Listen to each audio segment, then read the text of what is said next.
తెలంగాణ ఆర్టీసీలో సమ్మె సైరన్ మోగింది. ఆర్టీసీ కార్మిక యూనియన్ అన్ని సమస్యల పరిష్కారానికి ఏకమయ్యాయి. ఆర్టీసీ జాయింట్ యాక్షన్ కమిటీగా ఏర్పడి సమ్మెకు పూనుకోవాలని నిర్ణయించారు. నెల నెలా జీతాలు అందుకోవడం కష్టంగా ఉందని కార్మికులు ఆవేదన వ్యక్తం చేశారు. దీంతో ఆర్టీసీ ఎండీ సజ్జనార్ లేబర్ కమిషనర్కు సమ్మె నోటీస్ ఇచ్చారు. సమస్యల పరిష్కారం కోసం 4 రోజుల వ్యవధి ఇచ్చారు. దీంతో 4 రోజుల ముందుగానే సమ్మె నోటీస్గా పరిగణించాలని అధికారులకు సూచించారు. మే నెల 6వ తేదీ నుంచి అర్ధరాత్రి నుంచి నిరవధిక సమ్మెకు పూనుకుంటామని యాజమాన్యానికి విన్నవించారు.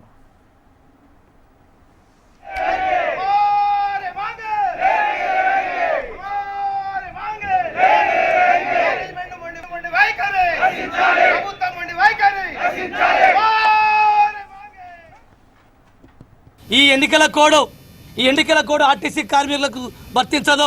ఎందుకంటే మాకు ఓట్లు లేవు, రాష్ట్ర ప్రజలకు ఓట్లు లేవు, మా అధికారులకు ఓట్లు లేవు, మాకు సంబంధం లేనటువంటిది ఇదే.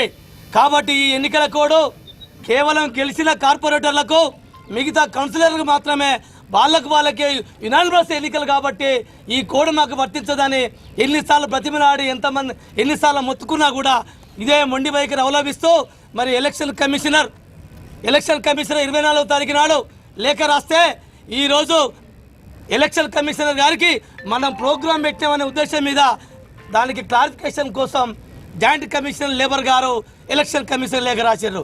అసలు మీ ఉద్దేశం ఏంది?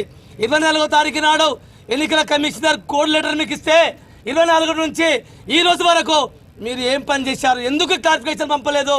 ఇంత మొద్దు నిద్ర ఈ లేబర్ డిపార్ట్మెంట్ ఎందుకు పోతుందని చెప్పేసి మేము అడుగుతా ఉన్నాం.